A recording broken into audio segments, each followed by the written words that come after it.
Bom dia aí para todo mundo de novo, pessoal que foi chegando depois aí. Hoje a gente vai falar sobre a PPCC, né? E como tem assunto para falar desse negócio, desse programa aí. Tem muita coisa aqui para a gente tratar.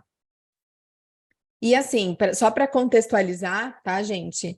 Nós fizemos recentemente, aí, há uns 3 meses, 2, 3, nós fizemos o lançamento da nossa turma de APPCC, né? Que foi onde a gente fez as revisões do programa, alterações, aulas totalmente novas, e aí nós tivemos, então, os alunos que entraram nesse momento. E a ideia de fazer essa reunião hoje justamente é para falar sobre o programa, para abrir também para dúvidas, de quem fez a formação, né? E quem não fez, nós também convidamos aí nossos alunos do clube e de outros programas para estar aqui. Quem não fez, sempre é um tema aí que podem gerar dúvidas, e eu trouxe aqui alguns pontos bem importantes para a gente falar sobre esse programa, que aí talvez vocês, mesmo que não tenham trazido uma dúvida, hoje aqui na nossa conversa pode gerar algo e vocês podem colocar aqui. Tá certo? Então, como a ideia, né, chamamos aqui de aulão da PPCC, a ideia é fazer um compilado do que nós trabalhamos nessa formação, na nossa formação, então, de APPCC, destacando, claro, alguns pontos que são bem relevantes, tá? Que são bem impactantes e que a gente precisa dar uma ênfase, dar uma atenção para o nosso programa e para o caminho que tem que ir, e não ficar na papelada que a gente sabe que sempre vira exigência e faz um monte de documento, né? E por aí vai. Inclusive, eu até já falo aqui no começo, eu até falar sobre isso, reforçar os 5 passos que a gente precisa seguir para transformar o sistema PPCC num sistema de gestão. É claro que toda a parte de construção, desenvolvimento é fundamental, a gente trabalha isso, inclusive, na formação, vou falar sobre algumas coisas aqui, mas se a gente não tiver uma visão diferente, a gente vai fazer mais do mesmo, aquela história. Por isso, né, que eu já falo, o nosso propósito é não só no APPCC, mas aqui na Life Qual eu falo isso de uma forma geral, é a gente tentar tirar o foco do documental para realmente algo que gere resultados, que faça a diferença. Eu acho que esse é o grande sonho aí da gestão da qualidade, né? A gente sair da papelada. Claro que a papelada vai existir, o controle, os documentos, mas que a gente possa dar esse passo. Só assim a gente vai impactar as pessoas, impactar as outras áreas, a direção, para começar a compreender o propósito de todo esse sistema. Então, é claro, gente, que quando a gente fala em APPCC, primeiro eu vou falar rapidinho desses 5 passos, porque nós temos, quando a gente pensa num sistema como esse, a primeira ideia que a gente tem que ter na nossa mente é organizar as fases desse programa, do APPCC. A gente tem que ter em mente que nós temos 2 momentos nesse processo. A primeira fase é a fase de desenvolvimento, e a segunda é a de prática e rotina.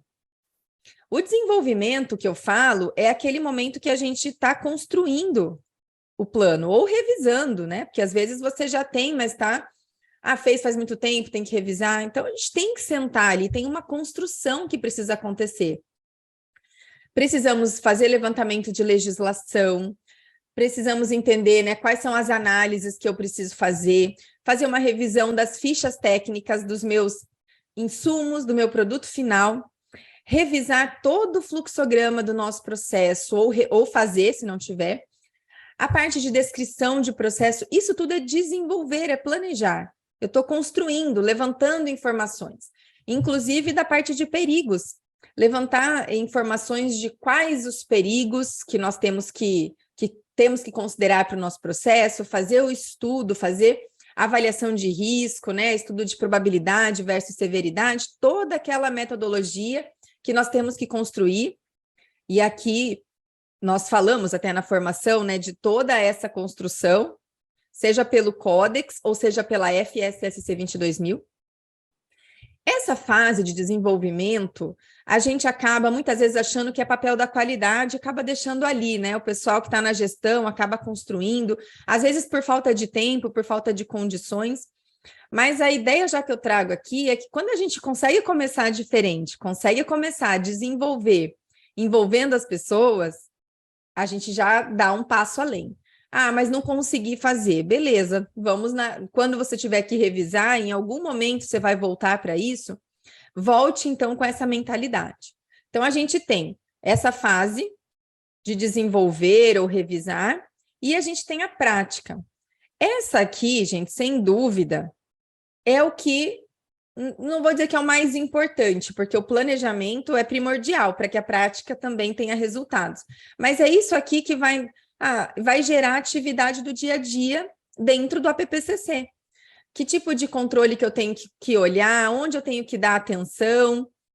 É essa parte aqui que vai gerar indicadores, que vai gerar resultados. É aqui que eu começo a mostrar para que esse APPCC existe. É na execução. Então, a gente tem 2 momentos sempre. Claro que quando a gente pensa em o desenvolvimento, como eu tenho que revisar, né, de tempos em tempos aí, vai ter algum momento que eu vou estar revisando e a prática vai estar rodando, que isso vai acontecer em conjunto. Então, eu preciso entender que eu tenho esses 2 momentos, primeira coisa. Segunda coisa, que é a mais, que complementa a primeira.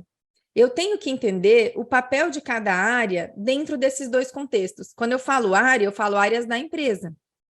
Porque a gente tem a tendência a não envolver, por vários motivos que aí vocês sabem melhor do que eu das dificuldades. Mas, quando a gente faz esse mapeamento, a gente começa a clarear a nossa visão e até facilita para a gente passar para os outros o que é o APPCC. Quando eu digo isso, eu digo realmente mapear. Só para exemplificar aqui, e para relembrar, até para quem fez a formação, né, já relembrar. Quando eu falo da fase 1, que é a fase de desenvolvimento, por exemplo, é claro que eu trouxe 2 exemplos aqui, trouxe 2 áreas, a área do RH e a área do P&D, tá, de uma empresa. Ah, não tenho P&D, as atividades de P&D estão na qualidade, tudo bem, você vai fazer a bolinha do controle de qualidade, né, ou como você for chamar. Mas veja só, nós temos algumas atividades do APPCC, dessa fase de desenvolvimento, que tem relação com P&D. Se eu for pensar toda a parte de legislação, estudo, avaliação, ver se mudou alguma coisa, ficha técnica, estudos de shelf life, aqui eu só fiz um resumo, tá? Estou falando aqui dessas outras questões. Tudo isso me apoia quando eu vou pensar nos perigos e no estudo de perigos. Ou seja, eu fiz a conexão com essa área em relação às atribuições que ela precisa saber. Isso tem que estar claro. Dentro do APPCC, o que uma área do P&D, né, de P&D faria? Um RH, o que ele faria nessa fase 1, tá? Desse lado aqui eu estou exemplificando a fase 1. Eu tenho toda a parte de treinar, de formar essa equipe, delegar as responsabilidades, porque quem vai ser monitor depois de PCC? Onde ele está? Para quem que ele recorre quando tem um desvio de PCC, por exemplo? Então, entender bem o organograma. Entender também a satisfação dos colaboradores, porque a gente sabe que tem perigos que vêm de situações intencionais. Eu preciso dessas informações para construir um bom estudo de perigos. Isso aqui, da mesma forma, a gente deve abrir para todas as áreas da empresa. Comercial, compras, todas elas podem contribuir para esse momento da fase 1, que é o momento do desenvolvimento. E na fase 2, depois que está tudo pronto e eu vou ter a rotina, todas as áreas também têm a sua contribuição. Eu fiz um exemplo aqui do comercial. Por exemplo, o comercial recebe, né, as situações recorrentes de reclamações, de resultados de pesquisa de satisfação de clientes. É uma área que recebe isso constantemente. Tem essa informação, tem essa entrada.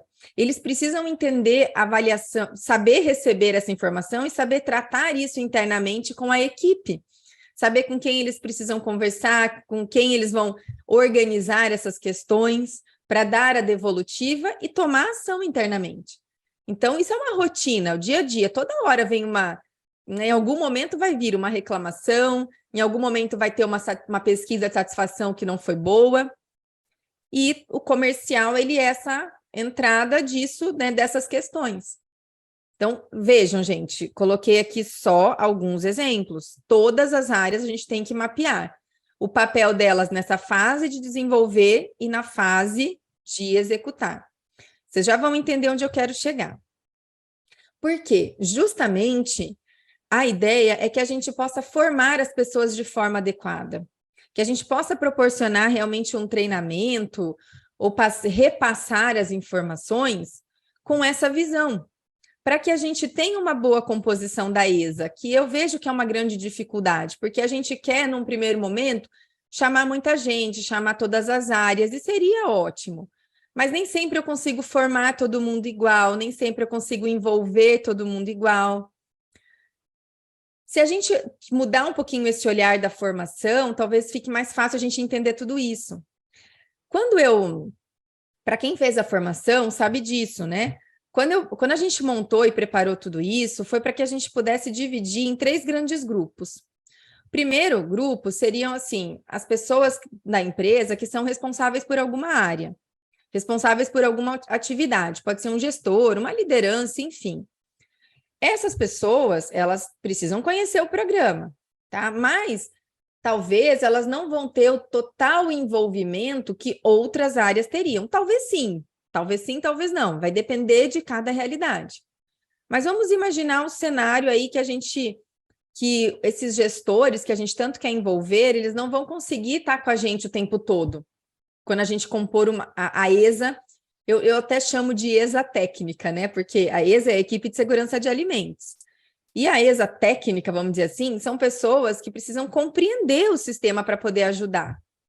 E nem sempre eu consigo integrar todo mundo. Então, eu poderia colocar esse pessoal que são responsáveis aí de área e passar para eles uma visão geral do que eles precisam conhecer, que não seria uma formação completa das 16 horas, né? Que a gente sabe que a gente estuda tudo ali.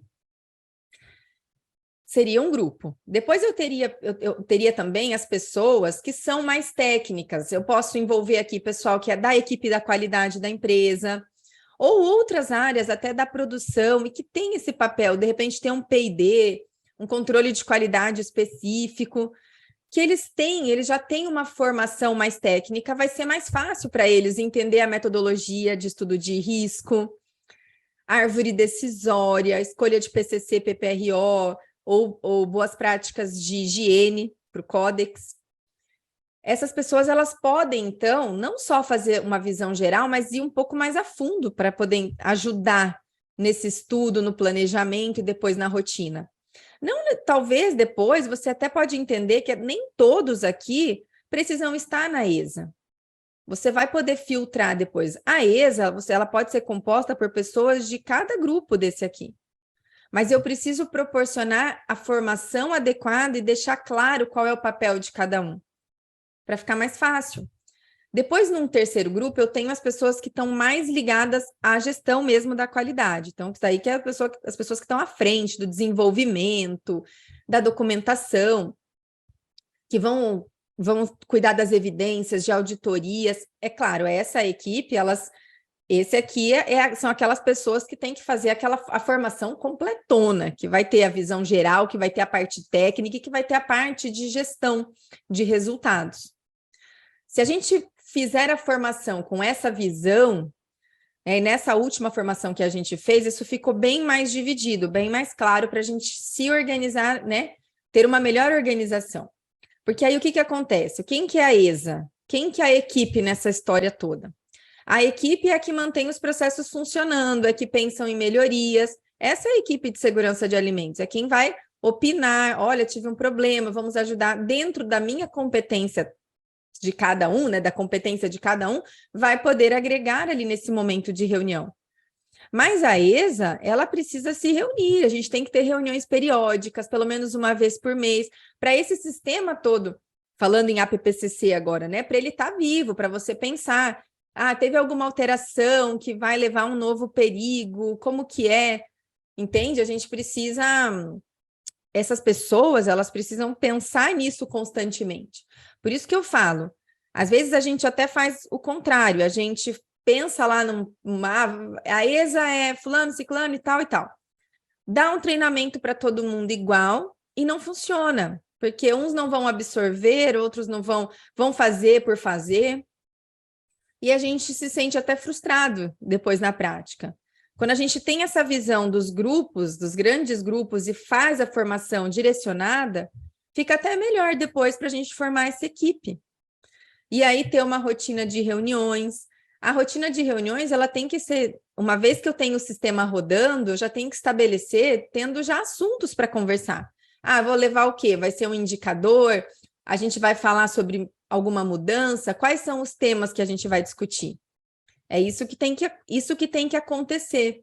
E se cada um entende o seu papel, é mais fácil. Ah, ela sabe o que ela vai fazer naquela reunião.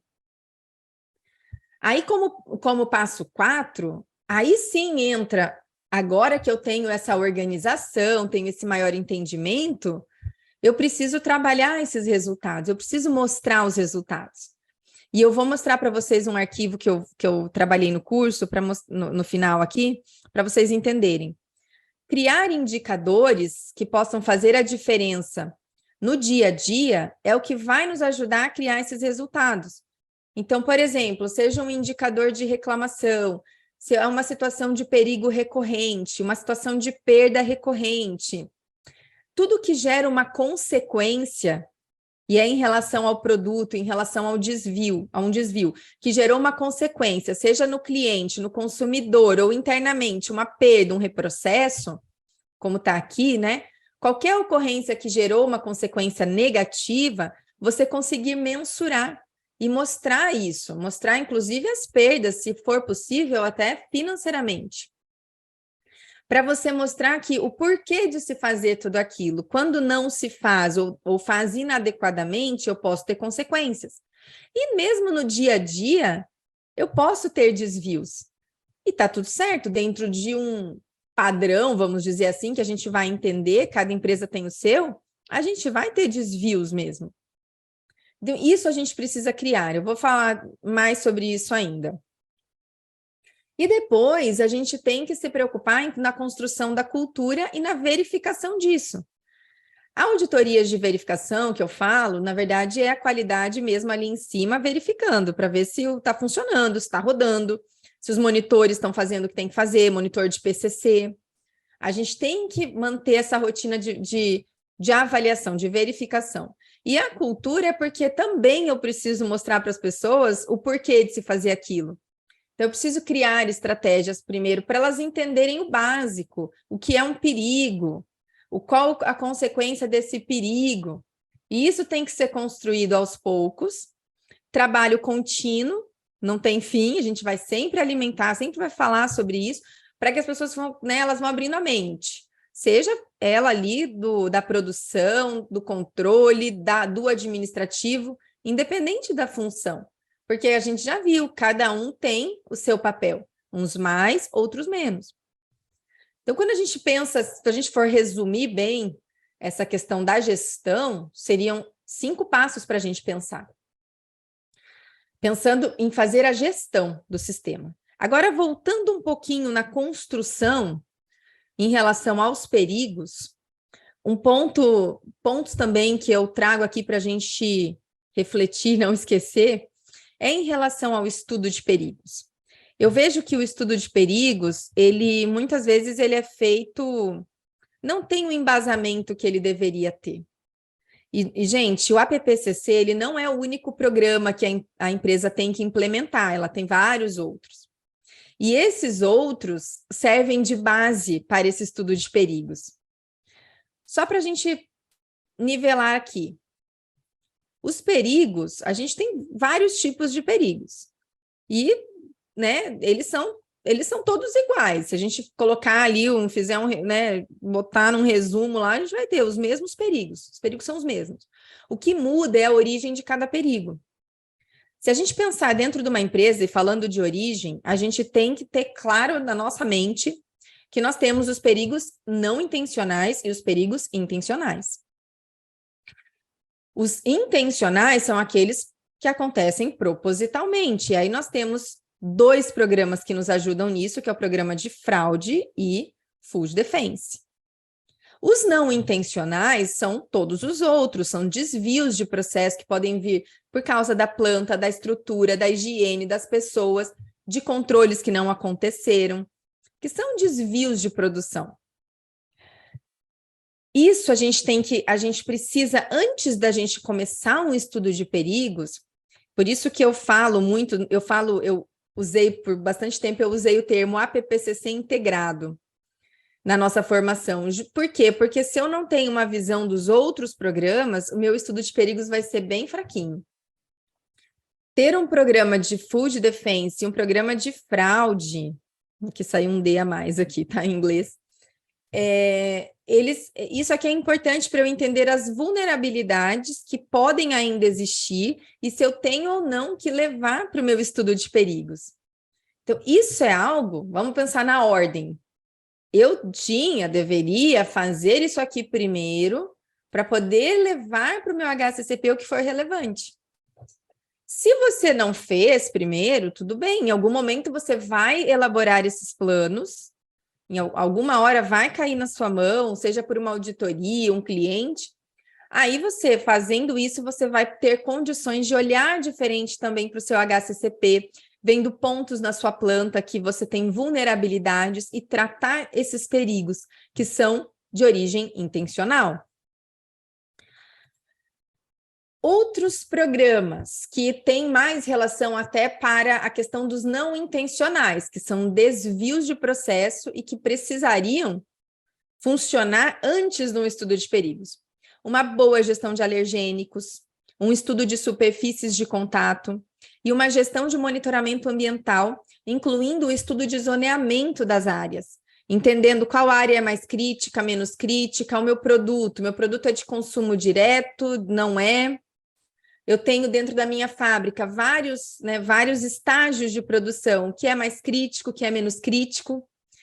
Todo esse estudo dá base para a gente entender o que é um perigo de fato para o processo. Por isso que eu falo que está tudo conectado, está tudo ligado, mas a gente tem que, os programas de risco, que são todos esses aqui, precisam ser estudados num primeiro momento. Aí sim, aí eu tenho condições de entender agora, somado a isso, claro, eu tenho o que mais? Eu tenho legislação, eu tenho histórico de ocorrência, que conta muito, e eu tenho a experiência das pessoas que estão ali, entendendo situações que elas já vivenciaram, ou até situações que elas vivenciaram em outras empresas que trabalharam. Somado a esses estudos, eu tenho tudo isso. Aí sim eu tenho condições de fazer uma avaliação de risco, de fazer um bom planejamento, levantando todas essas questões. E aí, dentro do estudo, então, de riscos, é onde eu vou conseguir fazer o filtro, dividir o que é não significativo do que é significativo. Aquela divisão que a gente faz, né? Entendendo que os não significativos, eles são controlados pelos programas de pré-requisito, pelas boas práticas de fabricação. E aqueles que se tornaram significativos mediante a avaliação de risco, só para lembrar, né? Avaliação de severidade e probabilidade. Aqueles perigos, eles precisam de medidas específicas para eles, que a gente vai ter que encontrar quais são elas. E elas, por sua vez, se tornarão os pontos críticos de controle. Quando a gente categorizar lá numa árvore decisória, vai ser o filtro, né? Então, os perigos mais significativos têm medidas específicas, ou seja, PCC, os PPROs, de acordo aí com a ISO 22000, base ISO, né, para certificação FSSC, e as medidas de controle de boas práticas de higiene, que hoje é o que traz o Códex. O próprio Códex já modificou tudo isso, entendendo que eu sei que tem perigos significativos hoje dentro de uma planta que não necessariamente precisam ser controlados por um PCC. Talvez o controle deles esteja em processos de boas práticas. Desde que eu consiga identificar qual é essa medida, especificá-la, descrevê-la, como a gente faz no PCC, é um controle satisfatório. A gente pode seguir assim. Essa base de construção exige conhecimento em toda a metodologia de estudo de risco para a gente fazer esse filtro corretamente. Aqui só reforçando essa questão, né, que o PCC é uma etapa onde uma medida de controle acontece. O PPRO já são medidas de controle, não necessariamente ele é uma etapa, o PPRO. O PCC é a etapa de pasteurização. Quais os controles que acontecem na etapa? O PPRO são medidas de controle independente de uma etapa, medidas de controle separadas. Pode, inclusive, ser um processo de monitoramento, avaliação de eficácia de uma higienização, por exemplo, que acaba sendo um pouco parecido com o que o Códex traz como boas práticas, medida de controle aplicada a boas práticas de higiene, que não necessariamente é uma etapa, ligada a uma etapa, mas envolve o processo. Ou é uma eficácia, tem relação com uma eficácia de higienização, ou tem relação com uma inspeção visual de um equipamento, que tem uma rotina traçada para aquilo, para aquele controle. É claro, essa aqui são as definições, e para que a gente escolha o melhor caminho, a gente precisa utilizar a árvore decisória. Na nossa formação, a gente tem, né, as duas árvores ali, atualizada, a árvore do Códex, depois com a última atualização que a gente teve, e a FSSC. Lembrando que a árvore não é obrigatório, mas quando a gente cai numa auditoria, sempre nos pedem a bendita árvore, então a gente já faz essa árvore para ficar mais fácil. Então, esse era um ponto que eu queria relembrar aqui, que eu queria falar, sabe? Que é muito importante. A construção, essa parte que eu acabei de falar, é a parte inicial da fase 1, a construção desse plano ou a revisão desse plano. Olha o tanto de coisa que a gente precisa reunir. Eu dei ênfase aqui a esses outros programas, que são programas de risco, né, para a gente realmente fazer um bom trabalho. E já aqui, eu marquei para eu não esquecer que eu vou abrir esse Excel aqui para vocês, que é a parte, agora, já pensando, gente, numa situação rodando, plano rodando, fiz o planejamento, agora tem uma rotina acontecendo, gerando resultados. Então, eu vou trazer aqui, vou falar o exemplo aqui do detector, só para ficar mais, só para, né, exemplificar. Já vejo as perguntas, se quiserem colocando ali, eu vou ver, a gente vai conversando. Primeiro, o APPCC, ele nada mais é do que um estudo de prioridades. Se a gente pudesse dar outro nome, a gente poderia chamá-lo assim. O que significa isso? Que eu coloquei tudo num filtro, numa peneira, e deixei ali, ficou retido ali para mim, as questões mais críticas, que é onde eu vou dar uma ênfase maior, que, na verdade, são os perigos significativos e as suas medidas de controle, PCC, PPRO ou medidas de controle de boas práticas de higiene. Na prática, o meu olhar, ele deve estar direcionado para esses pontos, os desvios desses pontos, as consequências que esses pontos podem gerar. Esse quadrinho que eu apresentei na formação com esse formato, a ideia é a seguinte, é que a gente pegue o PCC, né, que é a medida relacionar a medida de controle, por exemplo aqui, monitoramento do detector de metais, tá? Foi o PCC, é um exemplo de um PCC. Esse é um monitoramento. O monitoramento do PCC é aquela história, né? Vamos lá, vamos lembrar. Todo dia, quem tem detector sabe, vai utilizar ou a cada turno ou dentro de um período, passa-se lá os padrões do equipamento para checar se o equipamento está realmente acusando a presença de metal, para ter certeza de que durante a passagem dos produtos, ele vai detectar o metal. É esse o monitoramento que a gente faz. E esse ponto está associado ao equipamento detector de metais, a esse processo de detecção de metais. Isso tem que estar descrito, tem que estar bem claro quem que faz isso, quem olha esses padrões. Aqui eu até deixo uma coluna, né, para a gente relacionar qual a área que faz esse controle. Tá? Mas o ponto que vai gerar a avaliação de resultados, ela está aqui, onde eu pintei aqui de azulzinho, que é a parte de verificação. Veja, Eu tenho lá a pessoa que está monitorando isso constantemente, legal, preenchendo, gerando resultados. Beleza. Eu preciso tratar esses dados. De que jeito? Tendo um bom plano de verificação. Primeira forma de verificar: conferência da documentação que é gerada no monitoramento. Ótimo, faz parte, a gente precisa continuar acompanhando se as pessoas estão fazendo, se elas estão preenchendo, os registros, está tudo ok, conforme o esperado. Parte documental. Mas fora isso, eu preciso também criar uma avaliação desse monitoramento, pensando num indicador que possa estar relacionado a esse ponto. Por exemplo, desvios que eu tenho num mês, desvio do detector, que eu passei o corpo de prova, não acusou, por exemplo. Ou eu posso também levantar a quantidade de produtos que passaram com metal ali e o detector acusou a presença de metal.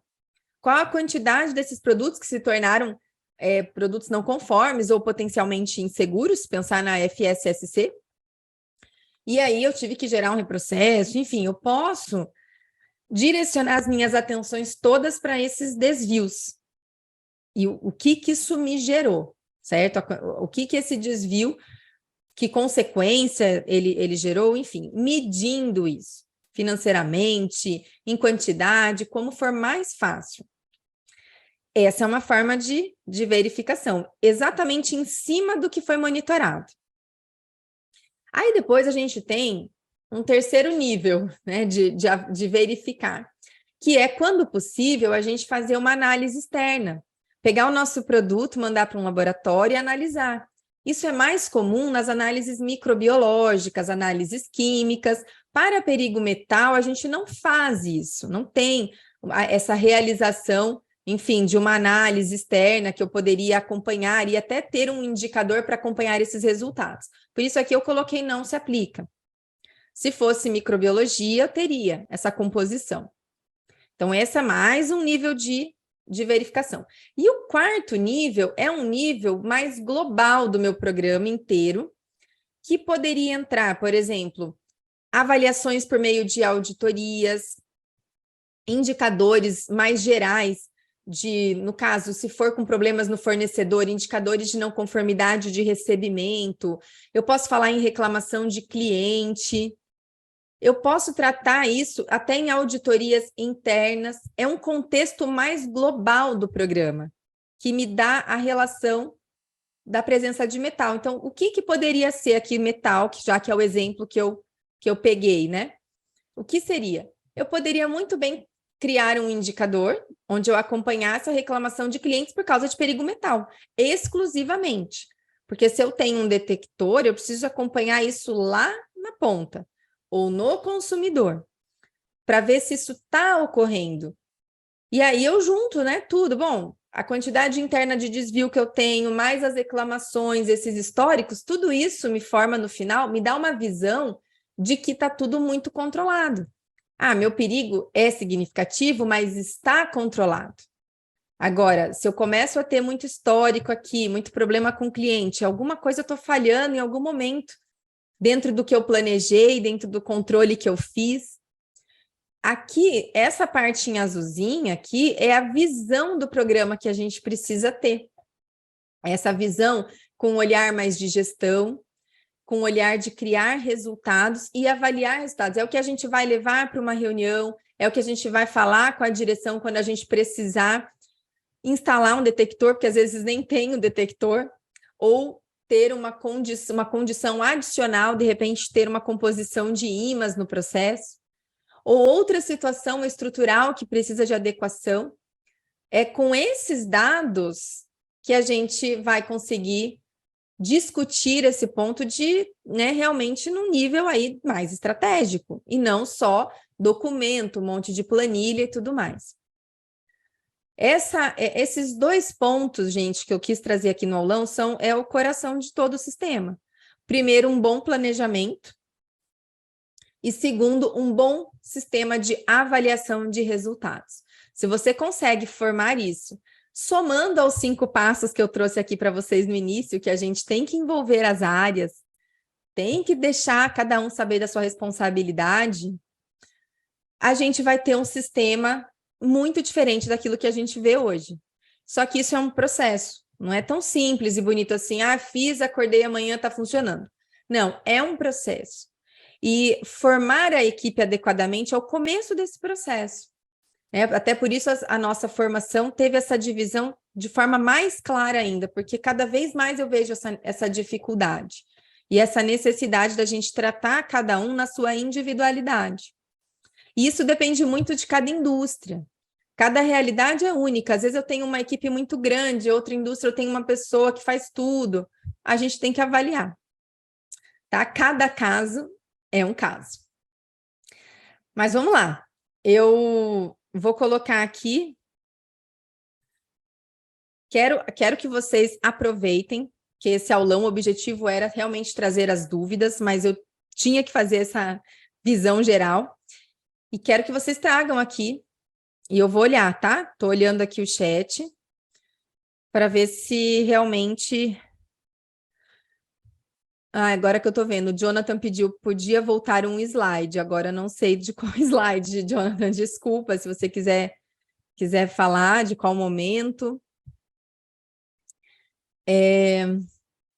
A Aline está falando o seguinte, Samira, se eu citar no meu estudo que óleo do compressor pode ser um perigo químico, mas não significativo, pois não é usado diretamente no produto e sim nos equipamentos, pela FSSC, teria obrigatoriedade de alguma análise externa ou as medidas de controle internas atenderia?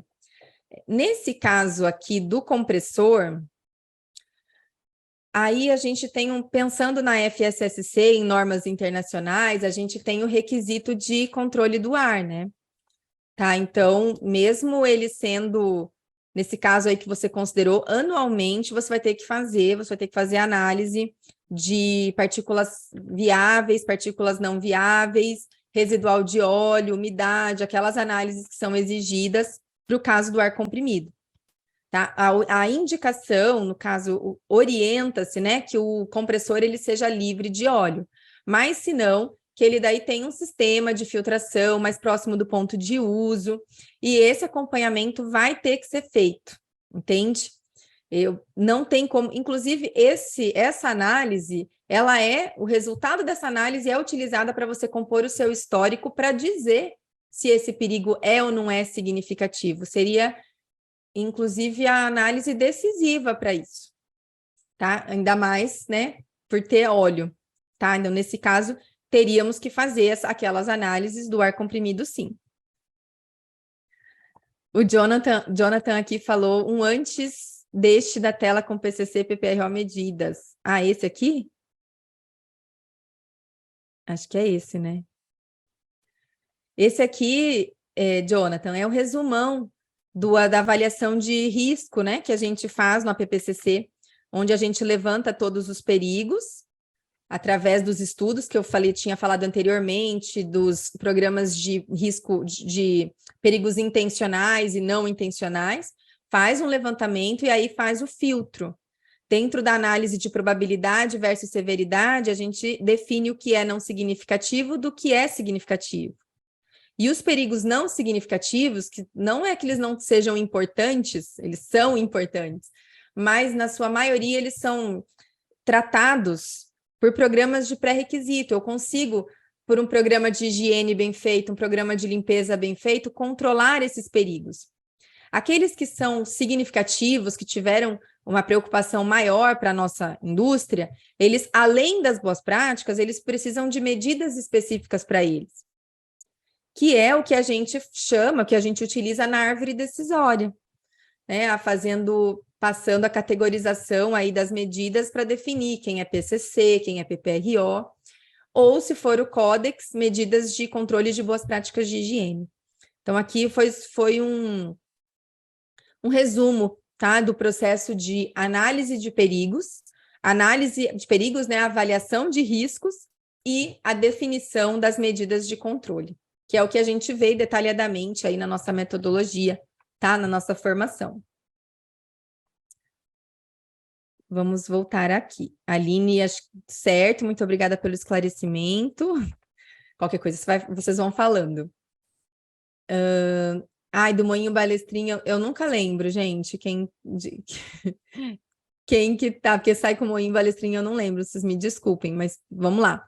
Mesmo quando o óleo for de grau alimentício, sim, mesmo, com certeza, tá? O grau alimentício, ele não livra o produto de ser um contaminante químico.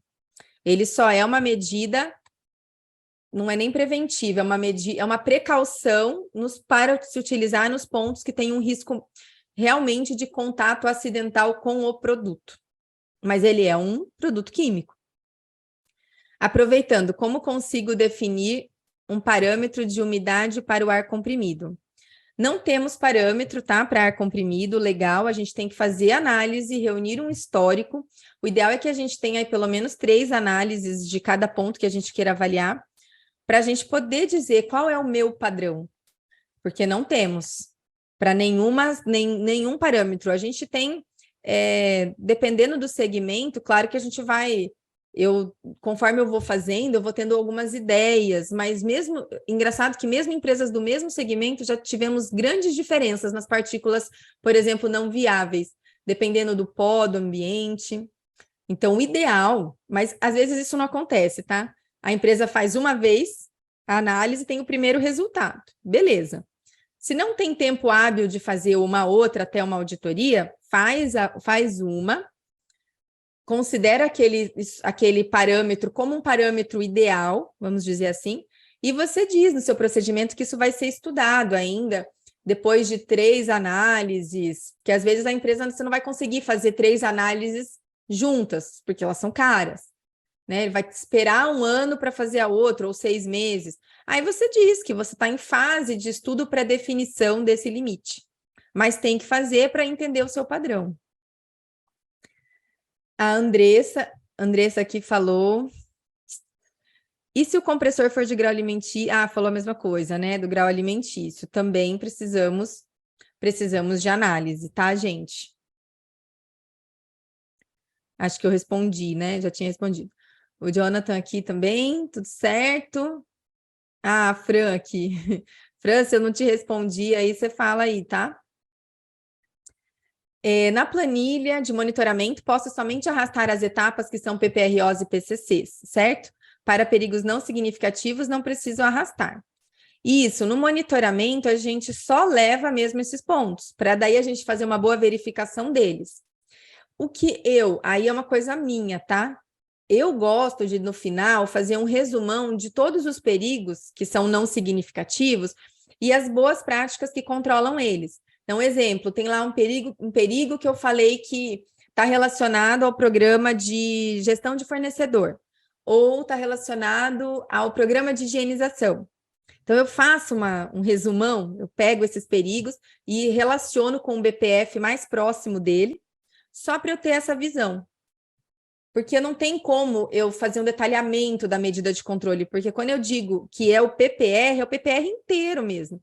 Todas as ações que eu faço dentro daquele PPR contribuem para aquele perigo não acontecer. Mas eu gosto de fazer esse resumão.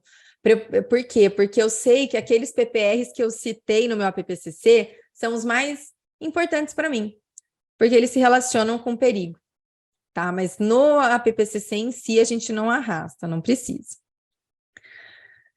A Andressa aqui está falando da frequência, né? Acredito que a análise do ar. A gente também não tem essa frequência estabelecida, mas de praxe, para as empresas aí certificadas, a gente faz anual, uma análise anual. E no começo, se possível, a gente deveria fazer numa periodicidade menor para reunir o mais rápido possível esse histórico. Se não for possível, segue no anual. A Fran aqui entendeu, ficou tudo certo. Vamos lá. A Flávia está dizendo, para o ar ambiente, no caso de utilizarmos ar por transporte pneumático, somente analisamos uma contagem geral em placas, bolores e leveduras. Deveríamos fazer outras análises? Não vou conhecer o seu processo a fundo para te responder, mas nesse caso, se é o ar ambiente que você está avaliando, é só contagem geral mesmo. É só plaqueamento do ar, tá?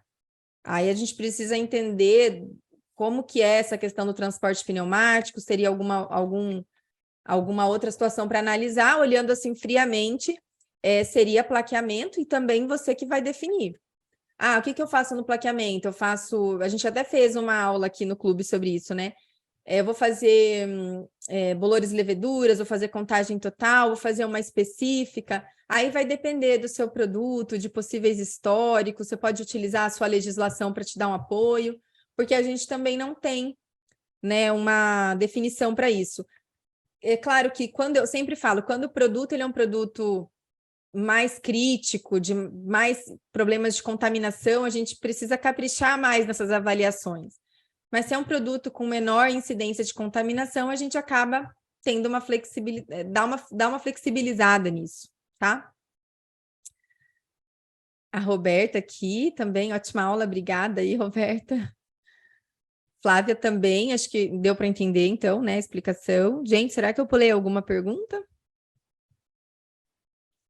E vocês trouxeram aqui, trazendo essas dúvidas do ar, né, em relação ao programa de ar de qualidade do ar, tanto ambiente quanto de compressores, etc.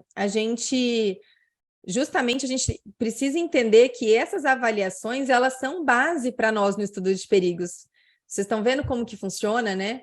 Como eu estava falando do defense, fraude. Se a gente não tem esse estudo, a gente fica sem saber. Eu não tenho certeza de se o ar está sendo uma fonte de contaminação ou não, e se eu tenho que me preocupar além daquilo. A gente não sabe. Fica tudo no achômetro. Então, o APPCC, ele só vai ser bem embasado quando eu tiver tudo isso rodando. Tiver meu programa do ar rodando, meus monitoramentos ambientais funcionando, aí eu vou ter uma base para falar, esse perigo eu tenho que estudar, esse aqui está tranquilo. Entende? Então, a importância, é legal vocês trazerem esse tema para a gente ver a importância de tudo para entender a importância de todos os outros programas e os resultados, né? Para a gente entender essa avaliação. Aqui, a Vandriele está dizendo o seguinte, no caso de um PPRO-IMA, no começo do processo, onde só tenho a matéria-prima, trigo em grão, tá? Nosso critério de ação é a saturação do IMA. Se ela for extrapolada, qual seria a correção, já que não consigo tirar a matéria-prima do processo? Seria o aumento de frequência da limpeza, monitoramento do IMA? O IMA, ele não, justamente, né, você disse bem, é um PPRO, o IMA nunca se torna mesmo um PCC, porque eu não tenho como ter uma correção imediata em cima disso, mas mesmo sendo PPRO, a gente tem que ter um critério, ok, tá correto, vocês definiram o critério, definiram a saturação. Você poderia definir também, como eu já fiz em alguns casos, é você definir o critério de limpeza e integridade do IMA, mais ou menos como a gente faz com peneira. De tempos em tempos, a gente avalia, limpa, dá uma olhada geral e continua, e segue o processo. Sabe? Isso também seria uma ação. Aí, como correção, tem várias formas. Tem empresas que pesam a quantidade retida e calcula isso dentro de uma média para entender se está fora ou não do padrão, para entender se o IMA, de repente, não está agindo como deveria. E aí a ação é realmente ou avaliar, verificar o Gauss, né, do IMA, substituir o IMA, e acaba sendo para esse lado mesmo, porque ele não está tendo a eficiência, né, que você deseja, tá? Agora, aqui, no caso da sua correção, aumento da frequência também é uma ação, uma possível ação que você pode fazer. Você definir um parâmetro e não está dando conta. Vou intensificar. Isso também daria para você fazer, intensificar a frequência, se você fizesse como critério de avaliação a integridade do IMA também. Então, as duas formas aqui, das duas formas ela vai estar correta. Como ela nunca vai ser um PCC, sempre a ação sempre ela está ligada à integridade, à capacidade de retenção e se está mantendo o padrão. Outra coisa, a gente tem que sempre olhar, eu tenho ou não tenho um detector de metais na linha? Se eu tenho, a história é outra, né? Porque aí eu já tenho um controle, vai ser um PCC lá na frente. Se eu não tenho, aí eu preciso ficar atenta em relação a históricos, ocorrências, para entender se realmente está tudo bem assim ou se eu tenho que modificar alguma coisa. Tá? Como aqui é no começo, talvez você vai ter um detector mais lá para frente. Então, ali, o ímã, ele além de controlar, de reduzir o metal, é claro que ele também tem uma ação nos equipamentos, né? Até de prevenção dos equipamentos. Ele tem essa importância também. Espero eu ter te respondido, tá, Andriele? Qualquer coisa você me diga. A Mara aqui está dizendo, Samira, no caso de filtro, sempre será PCC? A verificação deve ser a cada lote ou pode ser início e final? Pensando que é em fabricação de doce de leite, não dá para ver o filtro durante o processo. Não, ele não é sempre PCC, porque depende da árvore decisória, né? Depende daquela avaliação. E de qual programa você está usando, se você está usando FSSC ou se você está usando Codex. Para FSSC, por exemplo, o PCC ele não pode ser feito monitoramento por inspeção visual. Não pode. Então, aí ele acabaria, se for uma inspeção visual do filtro, acabaria se tornando um PPRO. Tá? Agora, ele pode ser um PCC, por exemplo, para FSSC, se eu acompanhar através de uma medida contínua de vazão, onde eu tenho uma ação direta no momento da medição. Aí é diferente, aí eu tenho um limite crítico, né? Um limite que é quantificável, estabelecido, tá?